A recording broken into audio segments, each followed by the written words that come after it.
Previously on Divinity Original Sin. This is time for me to... Option 2 is Option... content. You know what? Actually, I'm going to choose option 2 just because it's hilarious.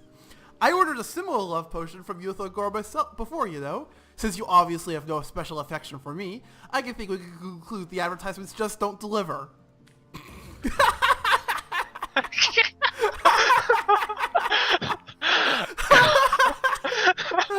I should tell you to grow up, but that was funny. So we've established that my character likes your character. Either that, or... He's just being a real butt. Yes.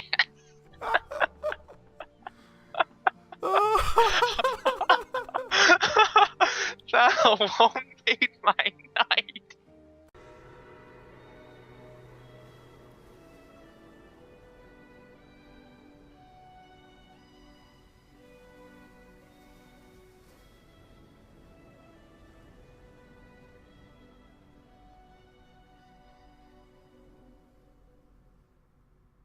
Anyway, who are you talking to? Let me listen in on this. Let me listen in on this. What are you staring at? Oh, that's not who you were talking to. Well, tell me about yourself.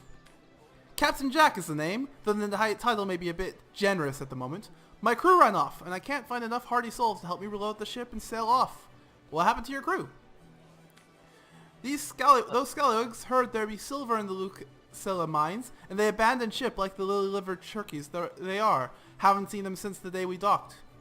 Do you have any work for a trio of sailors? Some poor chaps lost their ship and want some work? Just send them to me and tell them there's a bit of coin and a lot of rum coming their way if they don't mind a bit of honest labor. I'll take my leave. Farewell. I think we should probably head back. I'll do that. You do some shopping around.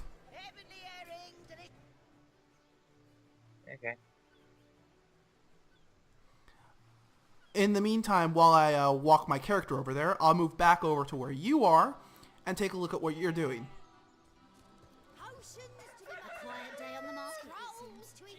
So you're going to need to read out loud this time.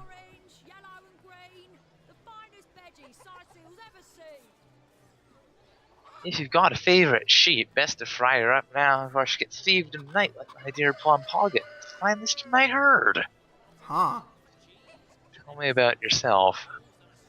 Now that the herd's gone, old Birch is just scratching by like a hen until the next batch of beasties comes through. Where's your herd? I recently sold most of the tender loves to a trader heading north. Plenty of business that way these days. Those miners must be preparing for a mighty great feast.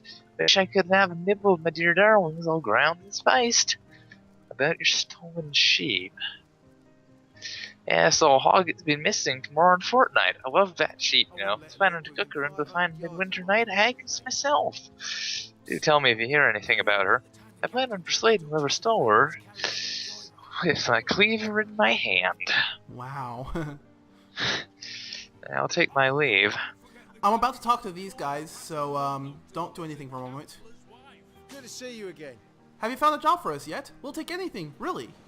Well, about finding work. So there's a captain offering booze and brass for a bit of crate loading?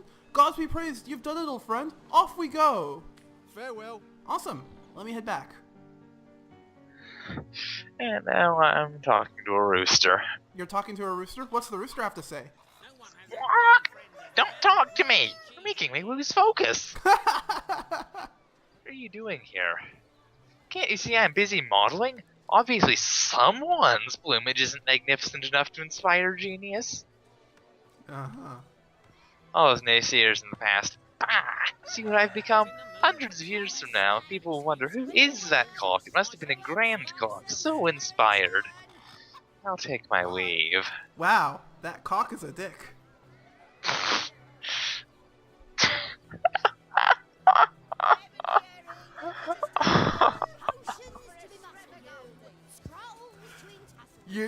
You're not going to hear me say that very often. I typically don't use words like that. But the opportunity was too good to pass up, wasn't it? Yeah, it was too good to pass up. Join the Great. If you've got an eye for fine potatoes. Well, I'm not there yet to read what she's saying, so... Oh, now I am. Oh no, noble friend, your upper chakras are in desperate need of a good scrubbing. Fortunately for you, my homebrewed tinctures will do the job. Or if you're in the mood for something a bit more electrifying, one of my air scrolls might give you the system the shock it needs.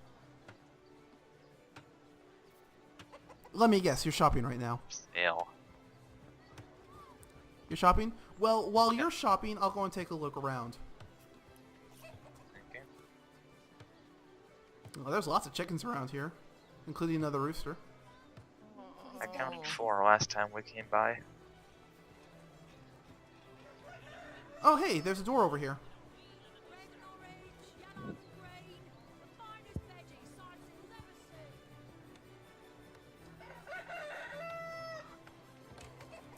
Oh, hey, I found a place, Z. No, So- I'll be right over. So once you're done shopping, anyway, let me listen into to your conversation.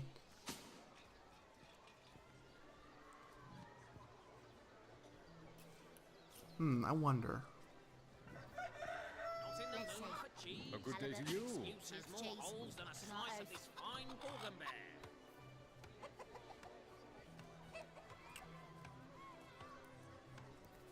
Well, in any case, when he's done shopping, or when any of us says something that's important, I'll cut right back in. But for right now, we'll see you later. I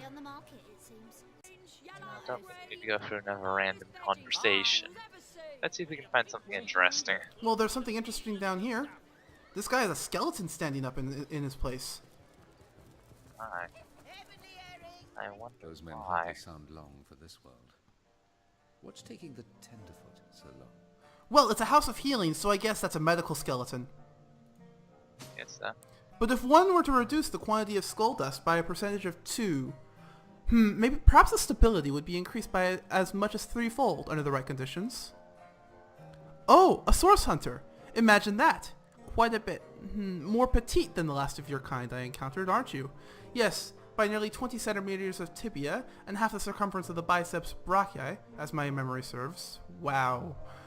But no matter, even if it couldn't spare its hardiest specimen, I'm sure the order sent the individual with the next highest probability of success.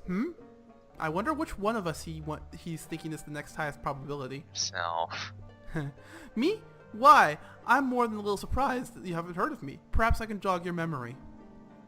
It was I who cured the Duchess of Arta of her unslakable thirst. A simple pinch of Atropod belladonna into her morning tea. It was I who discovered that aging itself can be halted by a single application of the tincture of Cicuta douglasii to the tongue. Belladonna is a poisonous plant.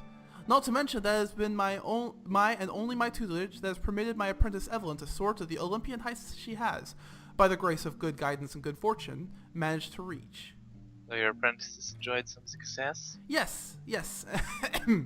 If that's how we're referring to the secretive use of a revolutionary healing method hardly approaching the hinterlands of her understanding. She's in the other room as we speak. Perhaps you can prevail upon her to offer a demonstration. A revolutionary healing method? Care to elaborate? You could also speak up. Some manner of quackery I can hardly stand to allow in my house of healing. She has procured a stone supposedly capable of preternatural feats of healing, but I know neither the source of the stone's power nor the nature of the gem itself. She claims to have gotten the relic from a little northern town, Silverglen by name, and that an abbot there blessed it with the power to heal. Keep Silverglen in mind. Utter rubbish, I say, but with these blasted undead haunting the travel routes, I can hardly march up to Silverglen and learn the truth myself. Let's discuss your apprentice, Evelyn.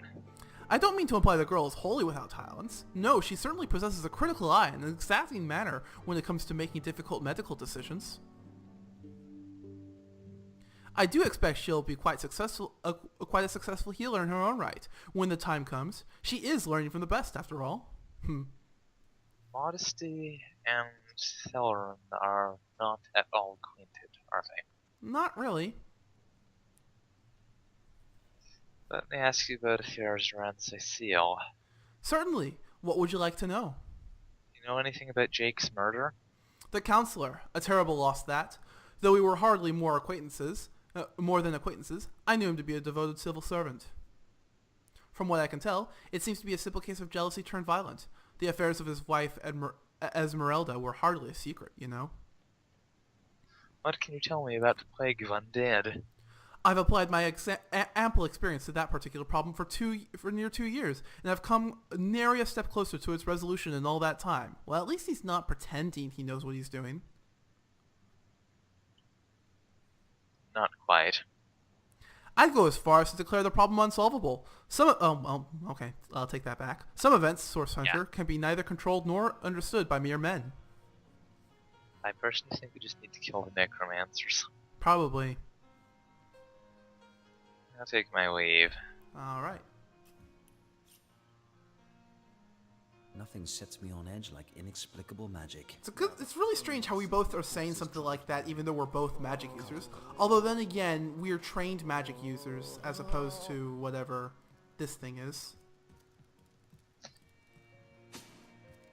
Excuse me, this is a private sick room. Who in the name of the Seven do you think you are barging in here? Out, I say, right this instant. Well, actually I want to try and purchase something from her real quick. See if there's anything worth trading. She's got a tactical retreat spellbook. That's a bowman thing, and a bunch of weapons and, like, you know, potions and stuff like that, but nothing much. Anyway, tell me about yourself. Sigh. Like, look, I'm sorry. It's this task. I feel my very being is unraveling at its most tenuous seams. I'm an apprentice of the healing arts. Healing! But this decision feels like precisely the opposite. I have but one healing stone, you see, and 2 direly wounded men who need it. I've been racking my brain trying to figure out the best method to settle this grave situation, but perhaps it's better off in the hands of an esteemed source hunter. Surely you are more accustomed to weighing life and death than I. Tell me about the patients. What would you like to know? Tell me about Boris here, the guy who's behind the candles currently in my point of view. One of the brave few willing to traverse the trade routes plagued by the undead. A young man, but excellent in matters of business, before he fell victim to an orcish club in the north, that is. Thankfully for him, a cattle trader found him, nearly dead but not quite so, and brought him here straight away. I'd like to know more about Stephen. Quite the venerable stable of Sicil, Stephen, and recently blessed with his 3rd grandchild. He was leading a crew of builders when a stray beam struck him in the temple, and only a few days shy of his last day of work before retirement, no less. It's always the last day before retirement, isn't it? Not quite in this case, but close. Nearly everyone in Sicil is familiar with Grinning Stephen, and as you can imagine, he's quite dear to his family. About your healing stone. Yes, a curious relic indeed. I got it from a kindly abbot, Loic by name, in the northern town of Silverglen. He is of a certain faith, the Immaculates they call him, that espouses the belief that certain stones can heal wounded flesh. I myself was nothing if not skeptical of his claims, but something happened as he handed me the stone. A small cut on my finger instantly healed, leaving no trace of the wound. Needless to say, I was astounded. But it's strange. The stone is only good for a single use at a time before it reverts to a useless inert state. It takes time to regain its magical properties, and I guard it cautiously. Well, I'm ready to make a decision. You are? Ah, I thank you a million times for your help. Who have you decided should receive the healing stone? Well, Boris's life has just begun. We can't cut it short now. He should receive the stone. There's no way Boris should receive that stone over Stephen. Think of Stephen's wife, his children, his grandchildren. There really isn't a jerk or most nice thing in this situation, so really I just chose whoever I thought I should. Stephen's an old man. He's lived a long, full life. Boris should have that same chance.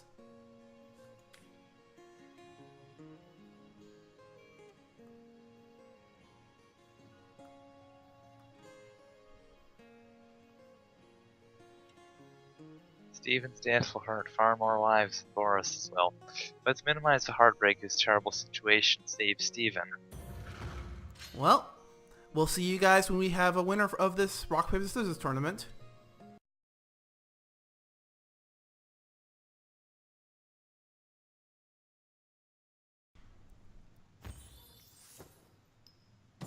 That was absolutely no contest. Thank the seven. Oh, thank you. What's going on? Um, What just happened?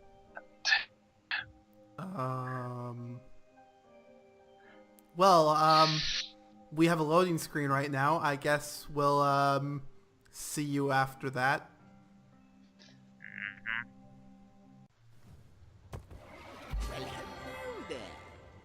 Uh,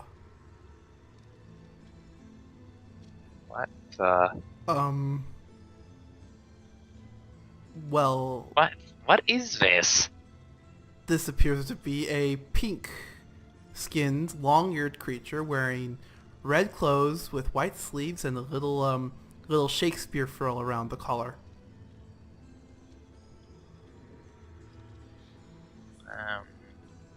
If you're talking about the place, then it has a stone floor, a strange mechanism behind the pink creature, wobbling stacks of books, one of them really close to a fire. At least that's what the perspective makes me think it is.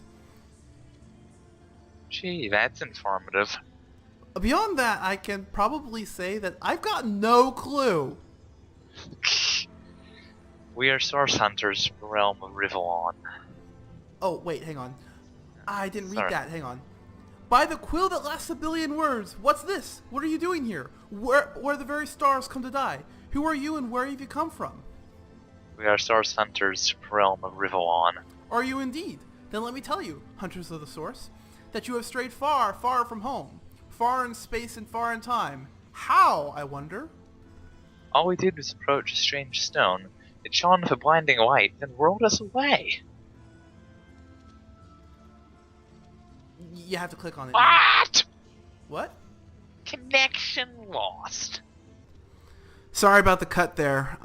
Z, he got disconnected, so we needed to get him back into the game. Anyway. With any luck, I'm back now. Are you indeed? Then let me tell you, hunters of the source, that you have strayed far, far from home. Far in space and far in time. How, I wonder? All we did was approach a strange stone. It shone with a blinding light, then whirled us away. A stone, you say? Could it be? Could I have been right all along? This stone, what was it? Was it bright and beauteous as a diamond? But did it glow softly deep down in its heart, as if a soul dwelled within? I'd say that's a fairly accurate description. A star stone! It must be! For centuries it slept, this bounty of the heavens. But now it is waking and it has brought its awakeners here. All was dark and all was still, as it always has been and always would be. Or so I thought, so I feared. But then the runes around me began to shimmer, shine, and dance like fair-winged fairies roused from slumber. Actually, I should put a better voice to him. Because I've been giving him a deep voice, but he really doesn't seem like a deep voice kind of guy. Seems like sort of guy who'd squeak. Alright.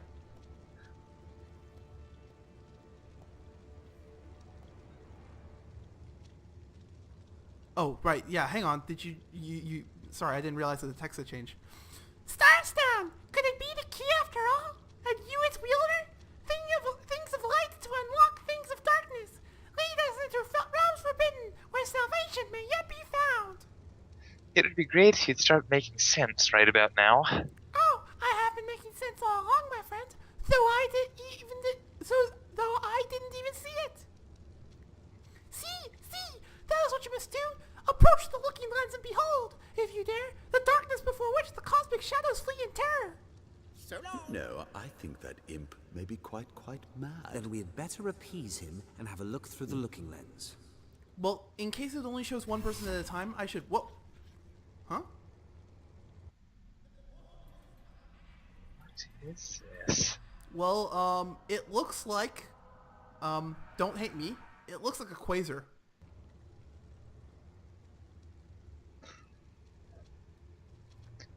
More of a depiction of a wormhole, I'd say. Well, if you've looked at my YouTube icon, that's kind of what it looks like.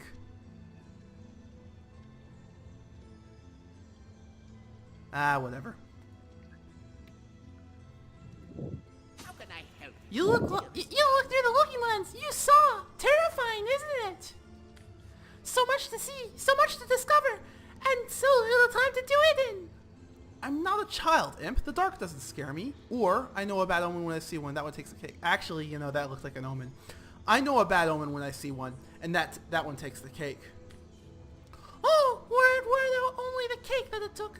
No tea time would be the same, but at least tea time would still come around. This maw of darkness, it consumes time itself.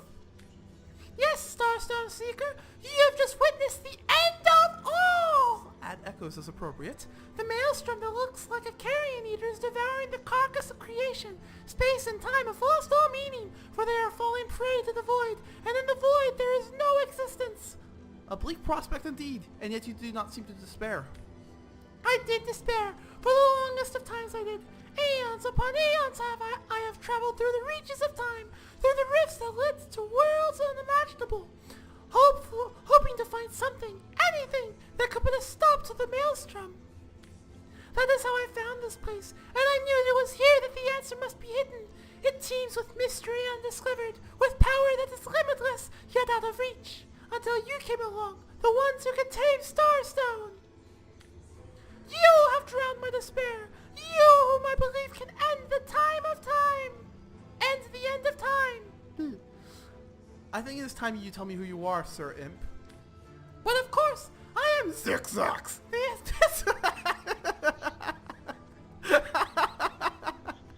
I'm Okay. sorry. That was a shock.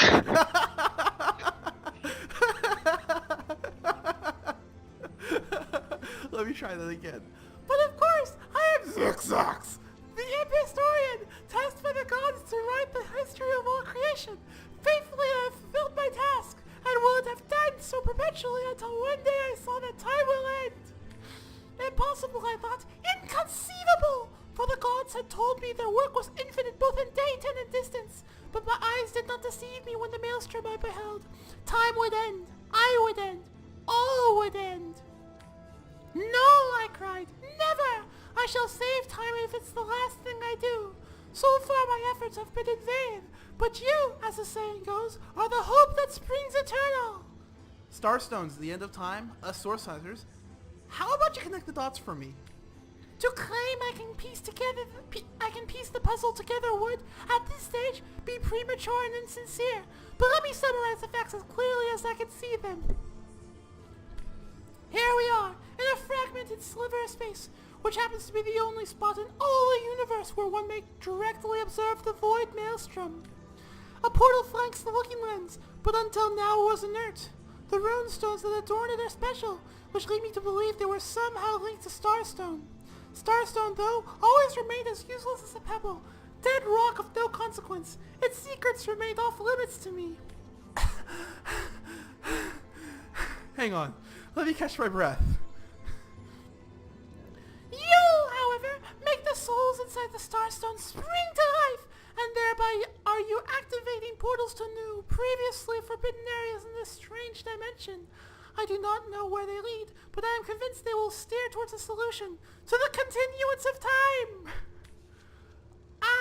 Whoops, what did I say? How did you get here? And what is here? Well, you see, on one of my travels I found a runestone in the deep demonic dungeons that hide from daylight, far beneath the surface of horror-haunted Nemesis. Excuse me. A plane of frightful perversions. I read the rune and it brought me here. This sad little realm that is no more than a morsel at the edge of the all-consuming abyss. Ever since, it has been a place where I found shelter. A home even though it shares its dominion with that terror of terrors that is the void. There you have it. The homestead on the shelter plain at the end of time. Welcome, my friend. Welcome be. I'll take my leave. Finally, we can stop listening to him. Ugh. Splendid idea! Later we can talk till the cows come home. But right away we should investigate the portal. Where does it lead, I wonder? Yes, I do wonder where, Mickey Mouse. You first, but don't dilly-dally. Well, let me go first, because if there's something special, the person who's recording should see it. Uh-huh. Also, you're still listening in the... Okay. Oh, what strange new world is Alright, this? it's safe. Come on through. Where on the world am I? If on the world at all. You didn't come through fast enough. I don't think you were able to reply to what I said. This one has a stern look about him, doesn't he? A smile doesn't cost you anything, you know. That's a really interesting gold statue. Yes. Where are you? There you are. Oh, there's someone here. The Weaver of Time. Could it be? Could you be her? The legendary Weaver? I've tried every imaginable tongue, from dwarfing to lizardese, but this woman simply won't budge. Maybe she doesn't like the look of her refined impish face like mine. Perhaps you'll have better luck. But do please report back once you find Source Hunter. You come back if you need any old thing.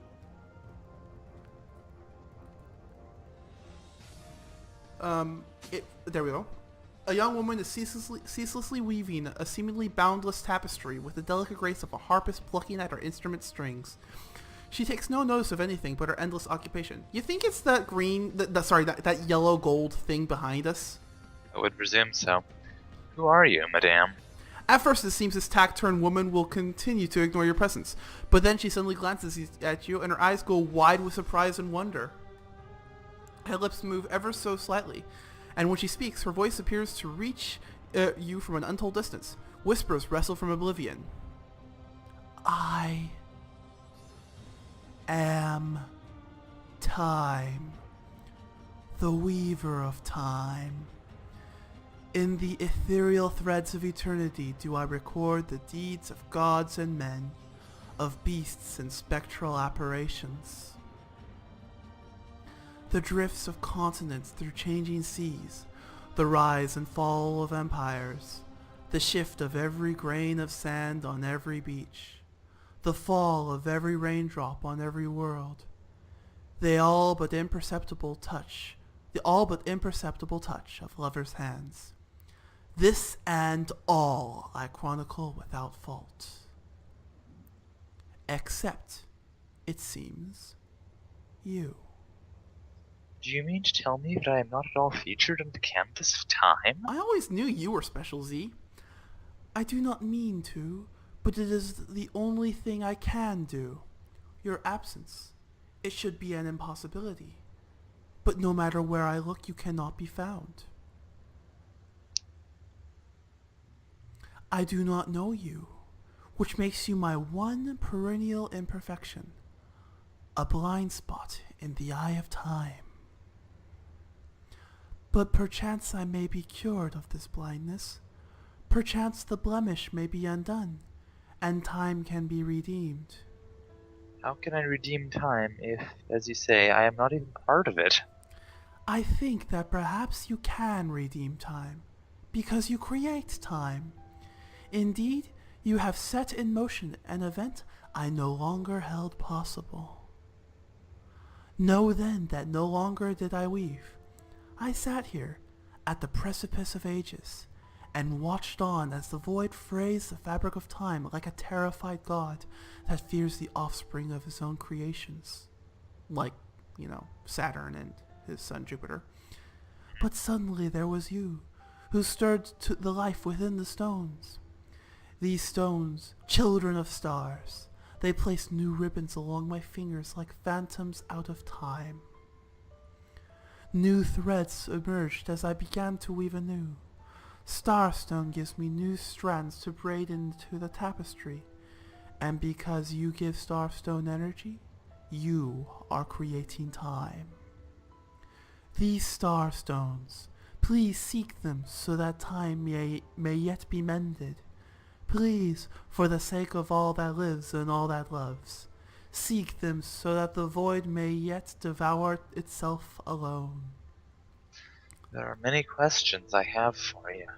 Ask, and I shall answer, if I can. Who are you, really? I am the Weaver of Time, as I have told you. Though my existence is one that falls behind and yet far exceeds the verb to be. I am but what I am, and that is task. It is the same for historian. Chroniclers both are we of the epics of eternity. Perhaps we are one and the same, task multiplied by 2. Who has made us? I do not know. Why have they done so? I do not know. Am I the beginning, and am I to be the end? Who shall say? Perhaps I am the first thing in creation. Perhaps I am creation. Perhaps I am the creator. Or maybe it is you. You who makes dying stars rekindle. Time alone will tell. Why is Starstone so important? And why does it react to me like always go on? Alas, the answers to those questions still elude me. You and Starstone remain the imperfections upon the tapestry, as yet. A hidden answer lies beyond this veil of inscrutability, though, for the link between you and the stones reveal that your destinies are intertwined. Star stones will not lead you to new places of wonder only. No, they will also lead to new knowledge through the restoration of the threads of old. You call this place the Precipice of Ages. Is that what it is? No more, no less? Talk clearly to the lady. That in itself is a lot, more than most realms can claim. But no, the Precipice of Ages is not the be-all and end-all of this curious plane. What it is but a seed bereft of sun and water. What could it be? That is what the star stones will tell. What is it? What it is but the end. What it could be is the end of ends.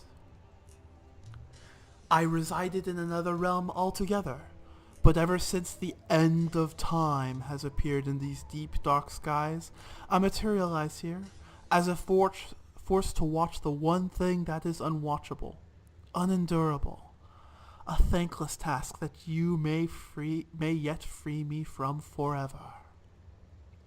Why did you talk to me, but not the historian? Have you heard his voice? Obviously she doesn't want to talk to him.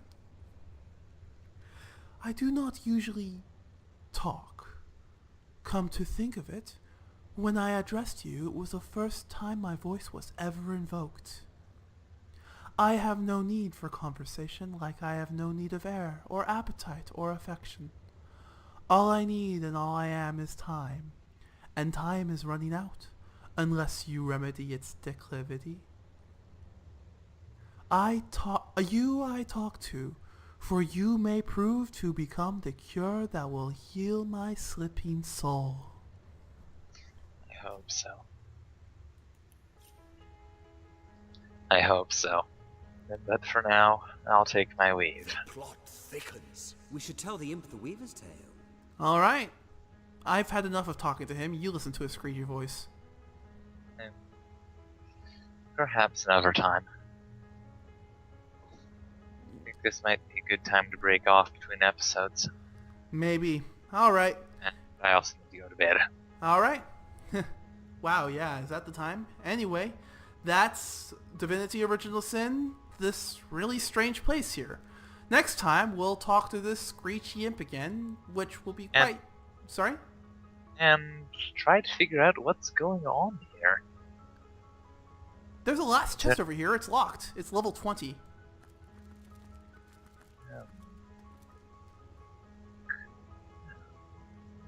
Let's do that next time.